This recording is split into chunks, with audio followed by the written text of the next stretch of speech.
Okay, well, the end goal obviously is to raise as much money as I can to allow me to go and study full-time for 4 years. I've got a family at home that needs supporting if I do get on the course. So that's where most of the money is going to go to it. It's supporting my kids and paying rent and making sure that they've got a better lifestyle while I study and better myself.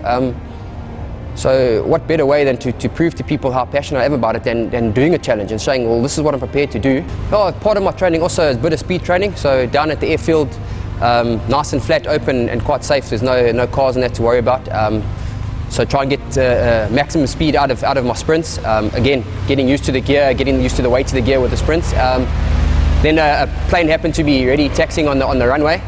So me being me and always up for any challenge, I thought why not race the plane and see how far we can get, see where we stand with my fitness. So that's how that came about. It was just off the cuff, decided to go for it, race it down the runway.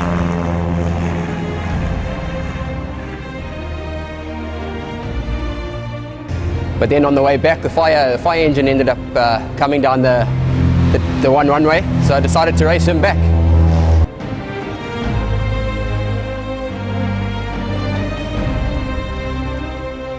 I think doing it in the fire gear, it's not just representing firemen as such. For me, it's representing all the guys in the EMS industry. I think they get a lot of flack from the public. I don't think the public understand what these guys go through every day. They give their lives up for strangers. But as soon as it's not up to standard, the public are quick to jump on their backs and those aren't doing their job and that kind of thing. I don't think you actually realize what goes into a shift, working as a fireman, a paramedic, a police officer, anyone in the EMS. It takes a toll on the life, it takes a toll on the family life. So I'm there also just to create awareness. Might try not spend a day at your local fire station or on an ambulance and see what the guys go through, see what they have to deal with. It's not an easy life, and the guys are there because they're passionate. That's why I love it, it's because I'm passionate. If it wasn't for people like that with that passion, there would be no EMS. My wife, bless her soul, has been with me for almost 10 years. She knows my passion, she knows that my blood pumps for the EMS.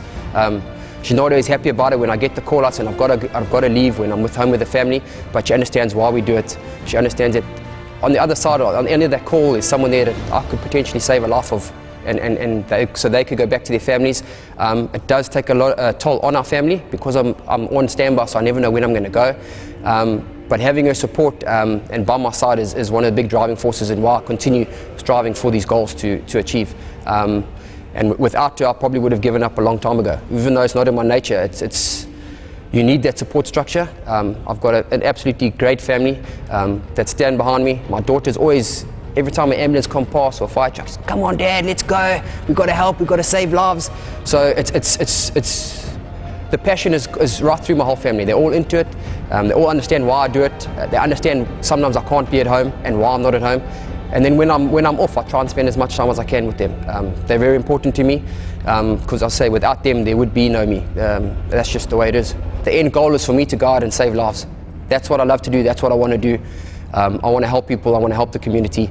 There are a lot more people like me out there who struggle with the same kind of things. I'm just asking for that backing. So if you can, donate, put some money in the account. Let me study and let me get on the road and help the communities out there. And obviously teach what I learned to further paramedics and further guys and other guys that want to get into the industry. Because that's also the end goal is to share knowledge. The more I share, the more people are potentially saved at the end of the day.